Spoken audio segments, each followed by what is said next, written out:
है vector algebra. It is topic in class 11th, in class 12 for competitive exams also, and it is also in physics. तो ये बहुत important topic है। इसमें हम बहुत सारी चीज़ें डिस्कस करने वाले हैं जो आपको एक प्लेस पे कहीं नहीं मिलेंगी। तो सबसे पहले तो हम स्केलर और वेक्टर के कॉन्सेप्ट को ही डिस्कस करते हैं, जो पहले भी पढ़ा है हमने, that scalars and vectors.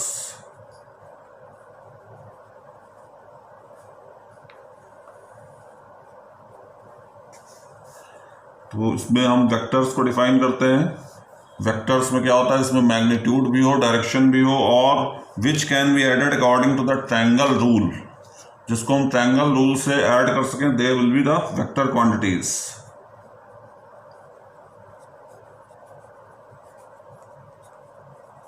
Those physical quantities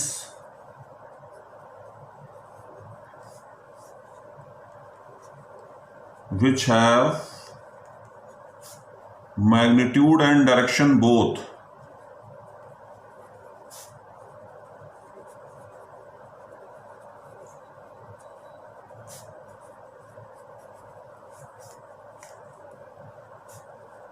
in space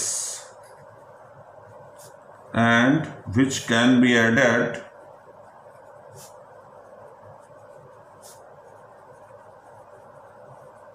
according to triangle rule।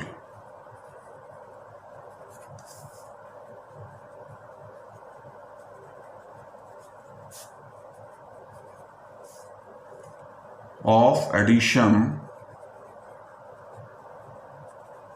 according to triangle rule of addition। ये बहुत इंपॉर्टेंट चीज है, इसको भी हम डिस्कस करेंगे। और कॉल्ड वेक्टर क्वांटिटीज।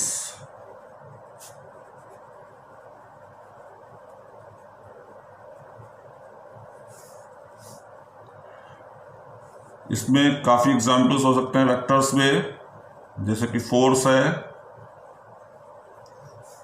इम्पल्स है, मोमेंटम है, वेलोसिटी है, and so on, which can be added according triangle rule.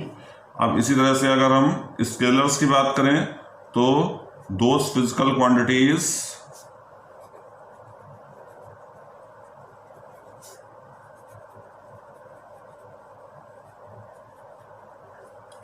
which have only magnitude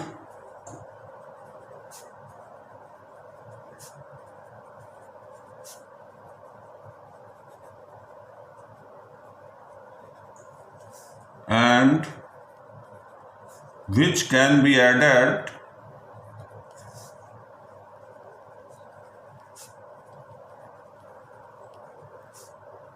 according to elementary rules।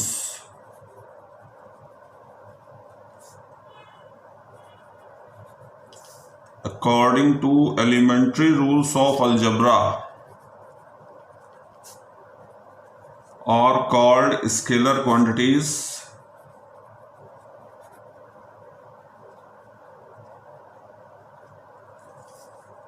Scalars के एग्जाम्पल में आपके डिस्टेंस है, distance, speed, density, temperature and so on. Work is also an important quantity, इसको भी discuss करेंगे applications में। तो ये आपका हो गया स्केलर और वेक्टर को हम किस तरह से डिफाइन करेंगे। अब वेक्टर को रिप्रेजेंट कैसे करना है, कोई भी वेक्टर को अगर हमें रिप्रेजेंट करना है तो simply we have to draw an arrow. एक एरो उस क्वांटिटी के ऊपर कर देंगे। Suppose it is a vector quantity, तो it will be represented by like this. और इसी तरह से अगर हमें इसका मैग्नीट्यूड रिप्रेजेंट करना होगा तो फॉर मैग्नीट्यूड ये आपकी वेक्टर हो गई, और इसी का अगर हमें मैग्नीट्यूड रिप्रेजेंट करना है तो that will be the simply magnitude of O A. ये आपका मैग्नीट्यूड रिप्रेजेंट हो जाएगा। अब आते हैं ट्रायंगल रूल ऑफ एडिशन पे, जिसको भी हमने ऊपर डेफिनेशन में मेंशन किया है।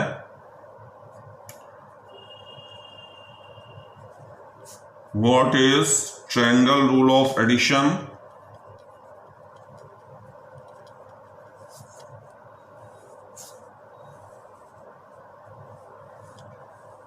ट्रायंगल रूल ऑफ एडिशन हमसे कहता है कि अगर ट्रायंगल की दो साइड्स के अलॉन्ग हम किसी दो वेक्टर्स को ले लेते हैं तो जो थर्ड साइड होगी that will be the resultant of these two vectors. जैसे कि इसको हम एक डायग्राम की हेल्प से समझ सकते हैं। Suppose we have a triangle ABC, it is the velocity v1, similarly BC is velocity v2, then AC will give the resultant that will be the equal to v1 plus v2। यहाँ पे देखने वाली बात यह resultant हम उसी को लेंगे। यहाँ से हमने सपोज A से स्टार्ट किया और इस पाथ पे मूव कर रहे हैं तो ये हमारे साथ जा रहा है, इसके बाद आगे बढ़ेंगे ये v2 भी हमारे साथ ही में डायरेक्शन है, लेकिन जब हम इधर आए तो देखा कि इट इज अपोजिंग, ये अपोज कर रहा है, it means it will be the resultant. ये इसको हम इस तरह से पहचान कर लेंगे किसी भी ट्रायंगल में। तो यहां से हम लिख सकते हैं R is equal to v1 plus v2 where R is called the resultant।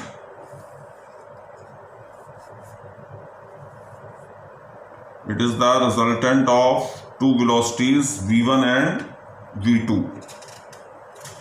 अब यहाँ पे एक चीज और भी है, अगर कोई भी फिजिकल क्वांटिटी है और उसमें मैग्नीट्यूड और डायरेक्शन दोनों है but it can not be added according to triangle rule, अगर हम उसको ट्रायंगल रूल से ऐड नहीं कर सकते तो that will not be a vector quantity. इसका हम एग्जांपल ले सकते हैं इलेक्ट्रिक करंट। इलेक्ट्रिक करंट किसी सर्किट में जब मूव करता है it has both magnitude and direction but it can not add up according to the triangle rule, it means it is not a vector quantity. तो ये चीज भी ध्यान रखनी होगी कि अगर मैग्नीट्यूड और डायरेक्शन होता है लेकिन ट्रायंगल रूल अप्लाई नहीं हो रहा है तब भी वो वेक्टर क्वांटिटी नहीं हो सकती। फिर अब आते हैं टाइप्स ऑफ वेक्टर्स में।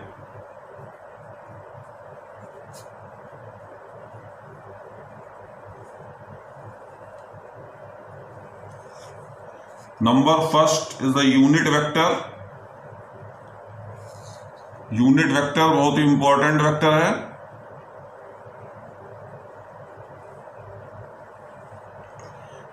It is used to show the direction of any vector, क्योंकि वेक्टर भी मैग्नीट्यूड और डायरेक्शन दोनों से मिलकर बनता है तो डायरेक्शन हमें शो करने की जरूरत पड़ेगी। और इसको हम डिफाइन इस तरह से कहते हैं a unit vector is one whose modulus is unity. A unit vector is one whose modulus is unity। तो इसमें जनरली जो यूनिट वेक्टर्स के लिए हम सिंबल्स यूज करते हैं उनको हम कोऑर्डिनेट एक्सिस के डायरेक्शन में यूज करते हैं। Suppose we have the 3 axis coordinate system, x axis, y axis and z axis. So the unit vector along x axis is always taken as I. Similarly, unit vector along y axis taken as j and along z axis it is taken as k. So I, j, k, these 3 vectors are known as selected from the right handed system। ये right handed system है जहां पे तीनों axis जो है वो perpendicular होती हैं। तो यहां पे हम इसको डिफाइन करें तो लिख सकते हैं that vector unit vector I is equal to vector I upon magnitude of vector I. या अगर हम वेक्टर को रिप्रेजेंट करना चाहते हैं तो it will have magnitude and direction. यहां पे यूनिट वेक्टर डायरेक्शन को रिप्रेजेंट कर रहा है, ये मैग्नीट्यूड हो गया और इन दोनों से मिलकर जो होना that is a vector quantity. Same is also true for J and के। इसके बाद में हम एक जीरो वेक्टर का भी कॉन्सेप्ट देख लेते हैं।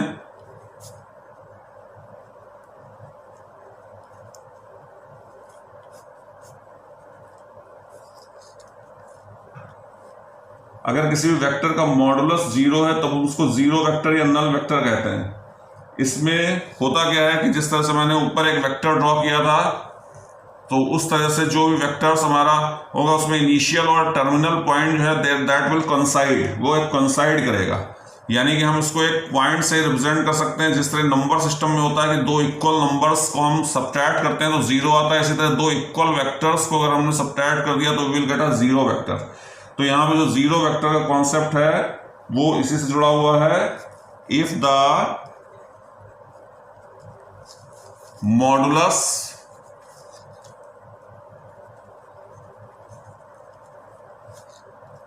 Of a vector is 0, then that vector is called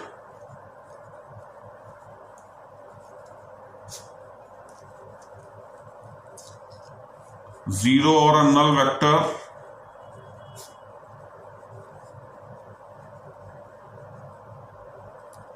और इसकी प्रॉपर्टी क्या होगी कि in such cases initial and terminal points coincides. Initial and,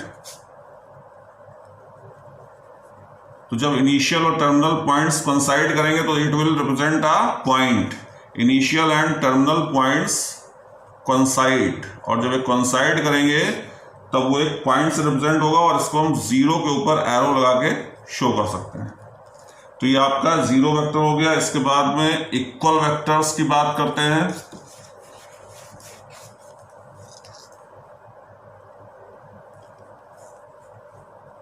equal vectors,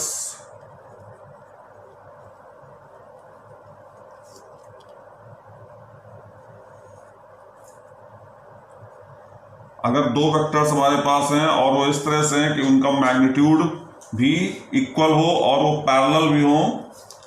parallel का मतलब सेम सेंस ऑफ डायरेक्शन से है यहाँ पे, like this,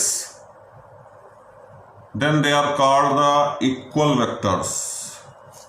Suppose is a vector A, it is vector B, then they will be equal if they have same magnitude and have same sense of direction also। तो ये equal vectors का concept हो जाएगा। Two vectors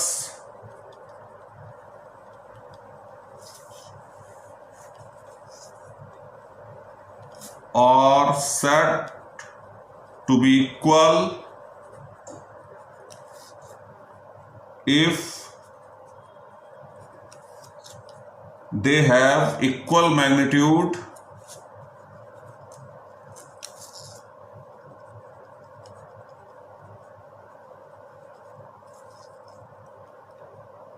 and are parallel, या ये हम कह सकते हैं they have the same sense of direction. उसके लिए सेम ओरिजिन होना जरूरी नहीं है, दे मे बी सेपरेट, अलग अलग हो सकते हैं। तो यहां पे हम लिख सकते हैं vector A is equal to vector B। तो ये आपका इक्वल वेक्टर्स हो गया। और इस तरह एक लाइक वेक्टर भी होता है, अगर ये मैग्नीट्यूड इक्वल ना हो लेकिन the vectors have the same sense of direction, तो वो लाइक वेक्टर हो जाएगा। तो इस तरह से लाइक वेक्टर भी होता है। अब एडिशन ऑफ वेक्टर्स को डिस्कस करते हैं। एडिशन ऑफ वेक्टर्स को देखते हैं।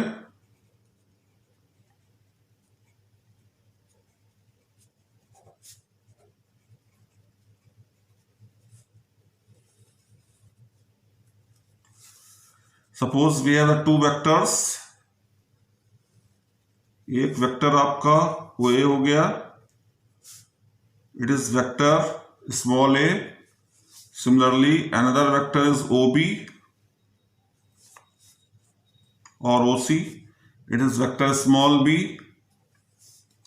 and the angles between these two vectors is theta. Now you have to find the resultant of these two vectors, and for that purpose यहाँ पे हमें इस पैरेललोग्राम को कंप्लीट करना होगा। पैरेललोग्राम कंप्लीट करने के लिए we have to draw vector parallel to the vector OC, और इसके पैरेलल हम एक वेक्टर ड्रॉ कर लेंगे like this. It is the vector B,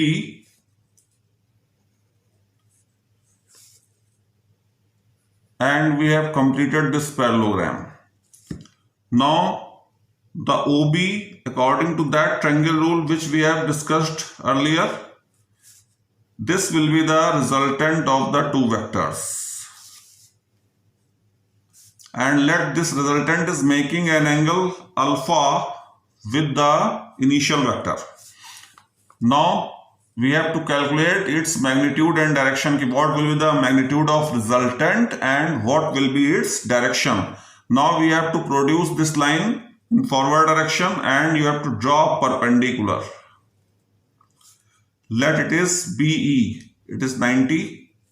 So this component will be equal to B sin theta, and similarly this component will be equal to the B cos theta by simple sine and cosine formula.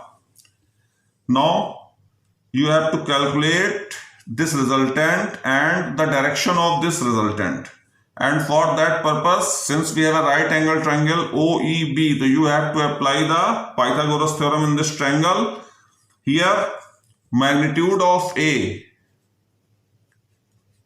is equal to A. जब हम इसका magnitude लेंगे, यानी कि whenever we will consider the triangles, then this vector will be taken as the length, and in that case its magnitude will be considered. Similarly, magnitude of vector B is simply that will be the B. Now in triangle OEB, by Pythagoras theorem,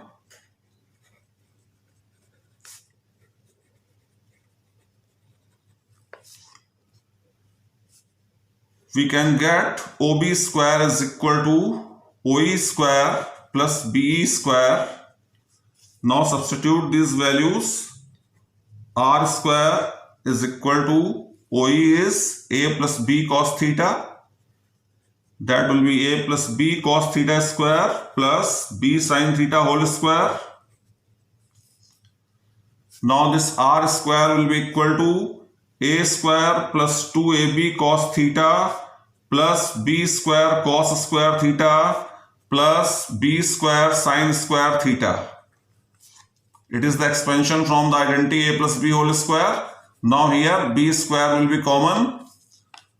So finally we can write the result. R square is equal to A square plus 2AB cos theta plus B square cos square theta plus sin square theta, and its value will come out 1.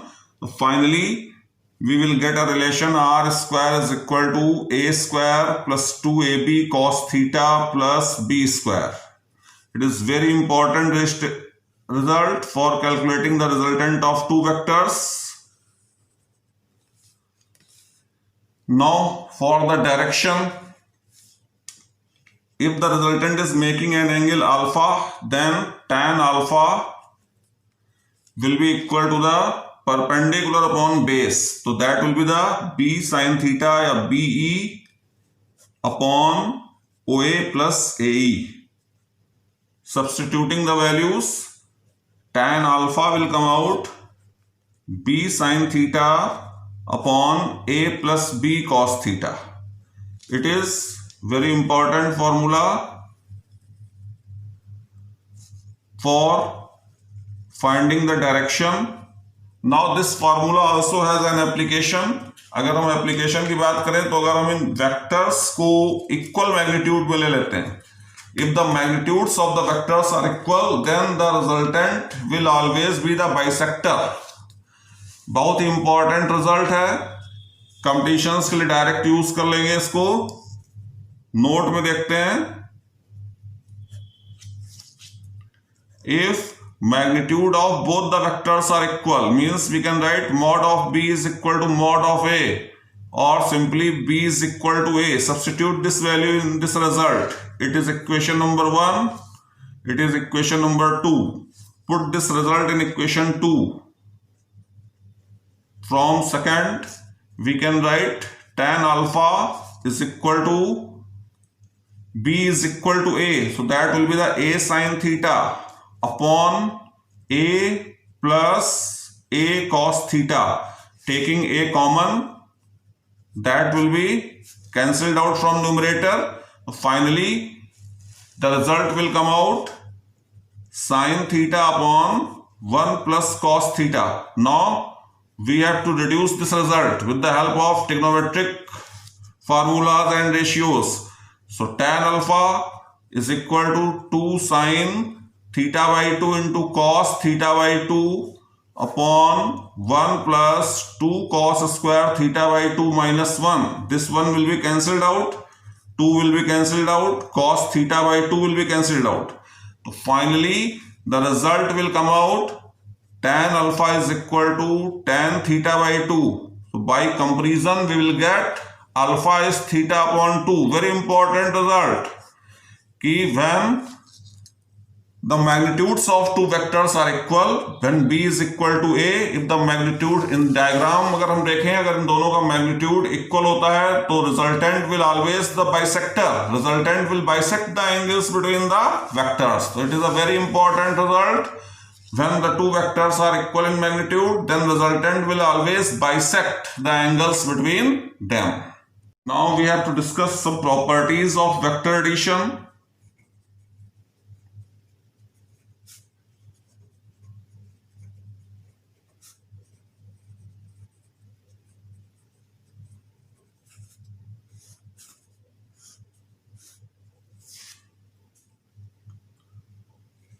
The first is that it obeys commutative law. Commutative law सभी ने पढ़ा है.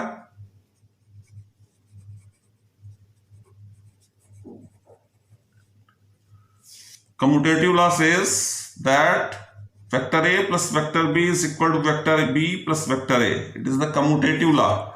Number second, it follows associative law.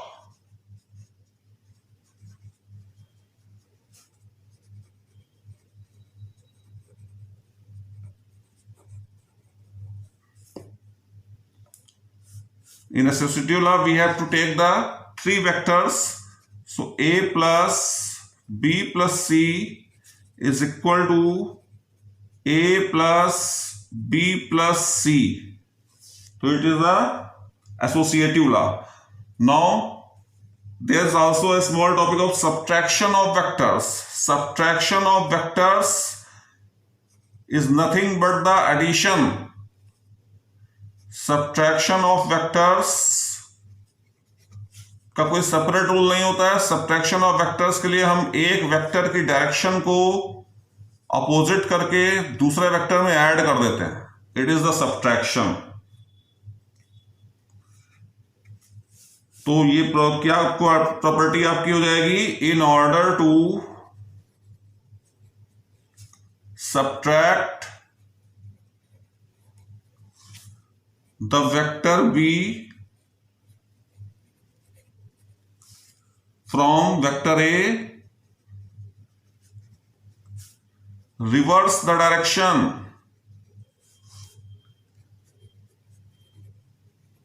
Reverse the direction of B.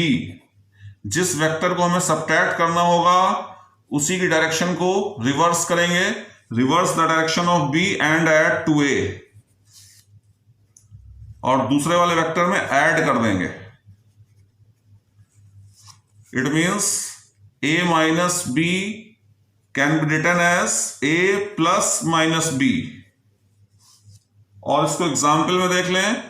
Suppose with the help of a diagram it will be quite clear. Let it is a vector A and it is a vector B. Now you have to calculate A minus B. जिसे subtract करना है that is B. और अगर B को subtract करना है तो we have to invert और reverse the direction of B. B की डायरेक्शन को जब हम रिवर्स करेंगे तो according to the vector rules it will be minus B. और जब इसको रिवर्स कर देंगे तो दैट इज माइनस B. और माइनस B करने के बाद में ये वेक्टर क्या है? इसके पैरेलल एक वेक्टर ड्रॉ कर लें. It is A, then this vector will be also A. Equal vectors का कॉन्सेप्ट अभी हमने पढ़ा था. इसके पैरेलल हो जाएगा. इट मींस इसको ज्वाइन करने पे you will get the required vector. यहां पे भी देखिए हमने we have to complete the parallelogram. और जो ये वेक्टर आएगा that will be the A minus B. इस वेक्टर को हम R से भी रिप्रेजेंट कर सकते हैं. अगर इसको हम R से रिप्रेजेंट करते हैं तब भी इन दोनों का सम देखें इसी के इक्वल आ रहा है, क्योंकि इसकी डायरेक्शन अपोजिट है। यहां से मूव कर रहे हैं, ये आपके साथ में आया, ये आपके साथ में आया, and it is opposing you. तो we can write that R is equal to A plus minus B, और finally R is equal to A minus B. तो बस वेक्टर के सब्ट्रैक्शन का यही कॉन्सेप्ट है कि जो भी हमें वेक्टर सब्ट्रैक्ट करना होगा, we have to reverse the direction of that vector and add it in the previous vector. फिर अब एक मल्टीप्लिकेशन को भी देख लेते हैं। Multiplication of a vector by a scalar.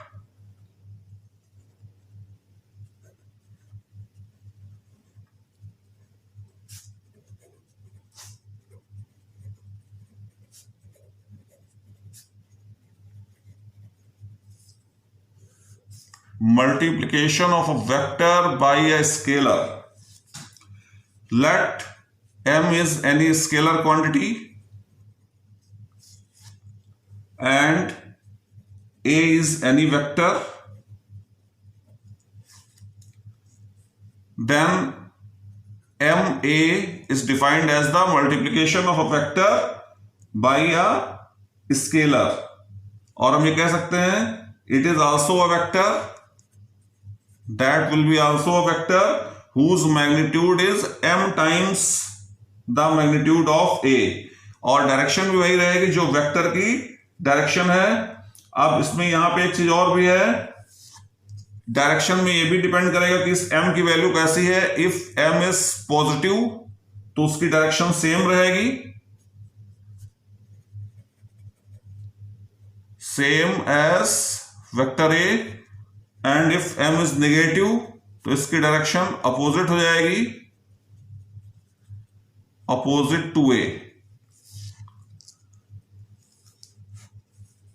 तो ये आपकी डेफिनेशन हो गई। And it will be represented by another vector, इसको हम b से रिप्रेजेंट कर सकते हैं। अब यहां पे देखें कि स्केलर मल्टीप्लिकेशन कितने वेक्टर्स का है, वो किसी लॉ को सेटिस्फाई करता है कि नहीं। तो यहां पे is satisfies the distributive laws. The scalar multiplication of a vector satisfies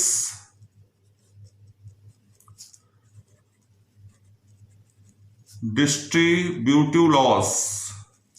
distributive law को सेटिस्फाई करता है।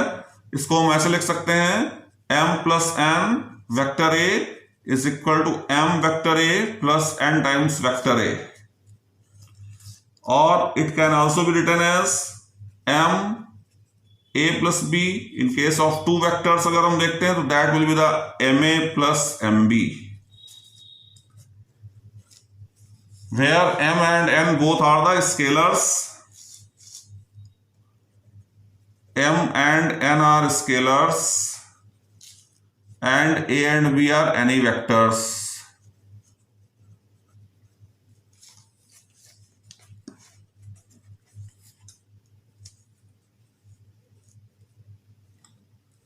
फिर collinear of two vectors, parallel vectors देख लें। कोलिनियर और पैरेलल वेक्टर्स, वेक्टर्स में पैरेलल वेक्टर्स का कॉन्सेप्ट अलग अलग फॉर्म में आएगा। एक तो यहीं से आ जाता है, और दूसरा अभी जब क्रॉस प्रोडक्ट को हम स्टडी करेंगे तो क्रॉस प्रोडक्ट में भी आएगा। तो दोनों ही प्रॉपर्टीज यूज की जा सकती हैं। When any vector is any scalar times another vector then both are parallel. एक तो ये भी कंडीशन होती है, और कोलिनियरिटी की भी कंडीशन होती है। और दूसरा अभी जब हम आगे के सेक्शन में पहुंचेंगे तो we will get that the cross product of two vectors are zero then they are parallel.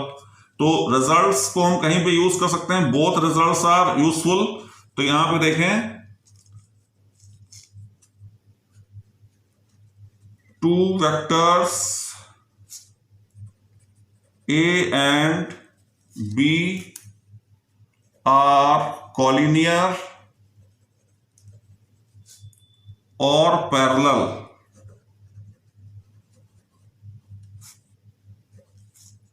to each other, then there exist a scalar m such that any vector is m times of another vector। ये result भी important है, इसका भी use रहेगा।